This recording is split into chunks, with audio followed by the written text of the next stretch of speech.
अभिवादन स्वीकार कीजिए साथियों। ये बात अगर मालूम चल जाए कि एक प्रश्न के उत्तर से कई सारे प्रश्नों का उत्तर अगर मिल जाता है तो कितना अच्छा बात होगा। इसको देख करके हम आपके बीच वही दिखाने जा रहे हैं कि प्रश्न तो आपके दिखाएंगे कई सारे, लेकिन उसका एक उत्तर एक ही में सारे प्रश्नों का मिल जाएगा। जैसे यहाँ देख रहे हैं कि लर्निंग एंड टीचिंग से जुड़ी हुई ये प्रश्न है। इसमें से एक प्रश्न का उत्तर पहले ही मैं दिला चुका हूँ और वहाँ पर आप देख सकते हैं हमारे पहले वीडियो में उसको काफ़ी अच्छे से दिया गया है। अब आगे बढ़ते हैं, यहाँ पर एक एक करके सारे प्रश्नों को देख लीजिए। आप अपने नोटबुक से भी इसका प्रश्नों का उत्तर निकालने की कोशिश कीजिए, लेकिन मैं आपको जो बता रहा हूँ यहाँ से शुरू करते हैं।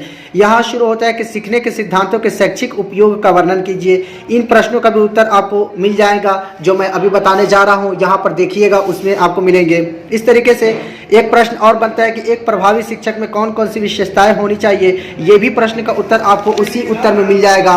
इस तरीके से आगे बढ़ते हैं इकाई 4 में, और यहाँ पर दिखाई दिया है कि इकाई योजना की विशेषता महत्व। नहीं, इसका उत्तर तो नहीं मिलेगा, इसका उत्तर मैं बाद में दूंगा, लेकिन इसका उत्तर आपको इस प्रश्न का उत्तर में मिल जाएगा कि शिक्षण सहायता सामग्री क्या है। प्रमुख शिक्षण सामग्री सहायता उनके प्रयोग की विवेचना कीजिए। तो आप इसके सहारे से इन प्रश्नों का उत्तर देख सकते हैं। यहाँ पर देखेंगे तो अगला प्रश्न और इसका देख पाएंगे कि यूनिट 5 में है। यूनिट 5 में दिया गया कि शिक्षा की विभिन्न रणनीतियों की व्याख्या कीजिए, और अगला दिया गया है कि कक्षा शिक्षण की प्रक्रिया को प्रभावित करने वाले कारकों का विश्लेषण कीजिए। मैं इसी प्रश्नों का उत्तर दूंगा आपके बीच, और इन्हीं प्रश्नों के उत्तर से आपको सारे प्रश्न जो दिखाए हैं इसके आधार पर आप अपने उत्तर को लिख सकते हैं। जैसे ही मैं एक एक करके दिखा रहा हूं, तो यहाँ पर आप देखिए प्रश्न तो हम सभी प्रश्नों को दिखा दिए। यहाँ भी देख लीजिए, इसमें कोई प्रश्न नहीं है, तो 5 इकाई के प्रश्न दिखा दिए, उसका उत्तर आप तलाशिएगा। यहाँ पर देखिए इसका उत्तर जो मैंने आपको दिखाया है कि शिक्षण प्रक्रिया को प्रभावित करने वाले कारक वो कौन कौन सी है। सबसे पहले यहाँ से शुरू करते हैं। लिखा क्या है कि आंसर यहाँ से देना शुरू करेंगे, चौथाई छोड़ते हैं। लिखते हैं कि शिक्षा एक जटिल प्रक्रिया है जिसे अनगिनत तत्व प्रभावित करते हैं। यदि शिक्षा के शिक्षण प्रक्रिया प्रभावशाली नहीं रहेगी तो छात्र कुछ सीख नहीं पाएंगे, और अंततः अधिगम की अधिकता हेतु शिक्षण को प्रभावित होना आवश्यक है। तो ये रहा आपके बीच इसकी कुछ व्याख्या जो शुरुआत करते हैं उसको। अब वर्गीकृत किया जाता है कि शिक्षण को प्रभावित करने वाले जो कारक हैं उसको किस तरीके से वर्गीकृत किया जाता है, उसको देख लीजिए। आप अपने ढंग से इसका चाहे तो डायग्राम बना सकते हैं, या चाहे तो जैसे मैंने लिखा है वैसे आप लिख सकते हैं। यहाँ पर देखिए लिखा गया है कि शिक्षक की मानसिक एवं शारीरिक योग्यता, इस पर भी डिपेंड करता है। आपके शिक्षण कार्य है उसको प्रभावित जो होती है उसको दिखाते हुए। दूसरा है कि शिक्षक की शिक्षण संबंधी कुशलता है, वो कितना कुशल है, इसको भी आप पॉइंट बना सकते हैं। शिक्षक का शिक्षण विधियों पर एकाधिकार, वो कितना एकाधिकार है, यानी कि कितना वो जानते हैं, कितना शिक्षण कार्य में वो कुशल है, और कितनी जो है पकड़ है उनको, इस पर जो डिपेंड करता है। फिर यहाँ है कि शिक्षा जगत परिस्थितियां एवं वातावरण, और यहाँ पर दिया गया कि शिक्षक का व्यक्तित्व, और इस तरीके से यहाँ पर दिया है कि शिक्षक की प्रेरणा एवं प्रतिबद्धता। तो ये है आपके शिक्षण कार्य को जो प्रभावित करते हैं और शिक्षण प्रक्रिया है उसको प्रभावित करने वाले कुछ कारक जो मैंने आपके बीच रखा है। इसे आप अपने नोटबुक में उतार लीजिएगा। अगर इन सभी पॉइंटों को कुछ शब्दों में समझने की कोशिश करें, यानी कि कुछ पॉइंट में समझने की कोशिश करें, तो यहाँ पर देख सकते हैं कि क वर्ग में मैंने रखा है कि स्वयं कारक, इस तरीके से ख वर्ग में रखा है बौद्धिक कारक, और ग वर्ग में रखा है मनोवैज्ञानिक कारक। तो इस पर हम लोग बात करते हैं कुछ, और बताने की कोशिश करते हैं कि इसकी जो मेन पॉइंट बनता है वो पॉइंट कौन सी है, और आप जो है अपने तरफ से भी अपना पॉइंट बना सकते हैं और ज़्यादा से ज़्यादा लिख सकते हैं। और जो मैंने पॉइंट बनाया है इस पॉइंट को भी और विस्तारित रूप से आप उसका विस्तार से यहाँ पर सजा सकते हैं और कॉपी को भरने की कोशिश कर सकते हैं। सबसे पहले सोचते हैं यहाँ पर स्वयं कारक जो है उसके बारे में। यहाँ पर दिया गया है कि पारिवारिक परिस्थितियाँ इससे जुड़ा हुआ रहता है, जो स्वयं कारक होते हैं उसमें। और पारिवारिक परिस्थितियों में क्या क्या होते हैं, घर के आर्थिक हालात जो कमजोर होती है कोई भी शिक्षा के, तो इससे भी आपका शिक्षा प्रभावित होते हैं।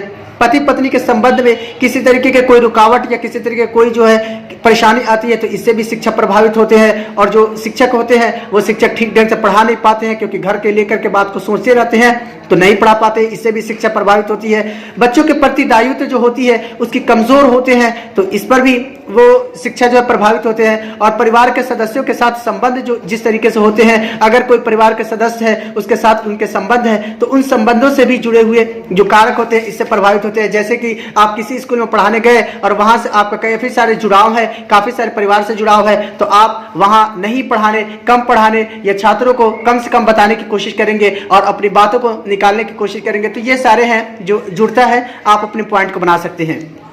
इस प्रकार विद्यालय परिस्थितियों के अंतर्गत आप देखेंगे तो कौन कौन से और कारक आते हैं। तो शिक्षक के छात्रों के साथ संबंध, इसमें एक पॉइंट बन सकता है। दूसरा पॉइंट ये है कि शिक्षक के अपने सह शिक्षकों के साथ संबंध, उसके संबंध किस तरीके के हैं, सह शिक्षक जो हैं उनके साथ रहने वाले जो शिक्षक है उनके साथ कैसा संबंध है, इससे भी शिक्षा जो है प्रभावित होते हैं। शिक्षक के छात्रों के साथ संबंध आपका कैसा है, किस तरीके से है, क्या दोस्ती जैसा संबंध है या मोट मोटाव या आपका नोक झोंक रहता है, या छात्रों के साथ आपका दुश्मनी किसी तरीके कोई प्रभावित होते हैं, तो ये इससे भी शिक्षक को जो है प्रभावित होते हैं। ग नंबर में देखते हैं तो यहाँ पर दिया गया है कि शिक्षक के प्रधानाचार्य या प्रशासक जो होते हैं उसके साथ आपका संबंध क्या है, इससे भी शिक्षा जो है प्रभावित होती है। तो ये 3 पॉइंट ऐसे बनते हैं जिस पॉइंट पर आप विस्तार से इस पर व्याख्या कर सकते हैं और बातों को अपनी ज्यादा से ज्यादा रख करके जो है अपनी कॉपी जो होती है उस कॉपी को फुल कर सकते हैं और ज्यादा से ज्यादा आपके नंबर इससे मिल सकती है।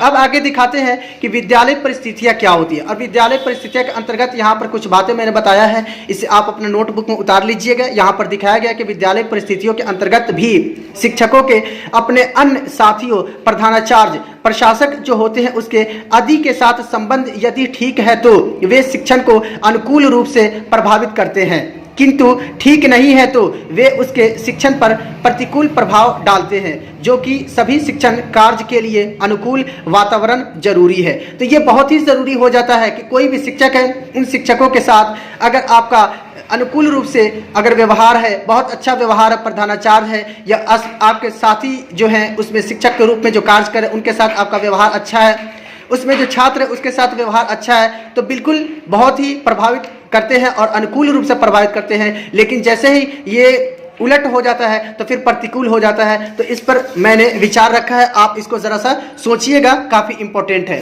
फिर आगे बढ़ते हैं, यहाँ पर दिया गया है, आप देखिए काफी मैंने इसको विस्तार से समझाने की कोशिश किया है, आप लोग अपना नोटबुक में इसे उतार लीजिएगा। यहाँ पर लिखा गया है कि शिक्षक बौद्धिक दृष्टि से, यहाँ दिया गया है कि जितना उच्च स्तर का होगा उसका शिक्षण समान उतना ही अधिक प्रभावित होता है, यानी कि प्रभावी होगा। यदि शिक्षक प्रमुख दिया गया है कि प्रखर विधि है तो उसमें क्या क्या जो है प्रभावित करते हैं, क्या क्या प्रभाव डालते हैं। अगर शिक्षक जो होते हैं उसका प्रखर विधि बुद्धि है तो वो क्या क्या प्रभाव डालते हैं। यहाँ पर देखिए मैंने पॉइंट बनाया है, नोटबुक में आप अपना उतार लीजिएगा। क में इसमें पॉइंट बनाया कि छात्रों की शैक्षिक समस्याओं का समाधान उसी समय करेगा। और कौन करेगा, यहाँ पर दिया गया कि शिक्षक बौद्धिक दृष्टि से जितना उच्च स्तर का होगा, यानी कि उसकी सोचने की, समझने की, उसमें जितनी जो है क्षमता होती है ज़्यादा से ज़्यादा, उसके साथ जो है उसका शिक्षक जो है प्रखर होते हैं और इस तरीके से उसकी बुद्धि जो है काफ़ी तेजी से काम करते हैं। और ऐसे शिक्षक जो होते हैं, इसमें दिया गया कि क वर्ग में आप पढ़ेंगे तो क्या दिया गया कि छात्रों के शैक्षिक समस्याओं का समाधान उसी समय वो करते हैं। खान में देखेंगे तो प्रतिभाशाली छात्रों के सवालों के जवाब उसी समय वो देते हैं। ग वर्ग में देखेंगे तो बदलती हुई परिस्थितियों के अनुकूल स्वयं को वो ढाल सकते हैं। और आगे देखेंगे तो उचित विधियों और शिक्षण सामग्री का चुनाव वो सही ढंग से कर सकते हैं।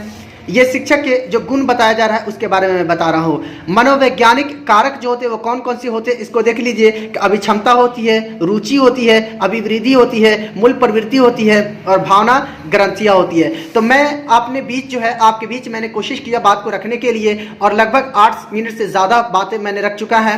तो मैं कोशिश कर रहा हूँ कि छोटे से छोटी वीडियो में ज़्यादा से ज़्यादा बात को आपको समझा सके और इससे आपको ज़्यादा से ज़्यादा फायदा हो सके। तो इसी दृष्टि से मैं आपके बीच वीडियो लेकर आ रहा हूँ। उम्मीद है कि आपको ये सारे वीडियो आपको अच्छे लग रहे होंगे। पिछले वीडियो मैंने काफ़ी सारे प्रश्न का उत्तर दे करके समझाने की कोशिश किया, उससे आप लोग देख लीजिएगा। कोशिश करेंगे डिस्क्रिप्शन में उसका लिंक भी डाल देंगे, आप वहां से भी देख सकते हैं और नहीं तो हमारे जो प्ले लिस्ट है उसमें जाकर के पूरे वीडियो को देख सकते हैं।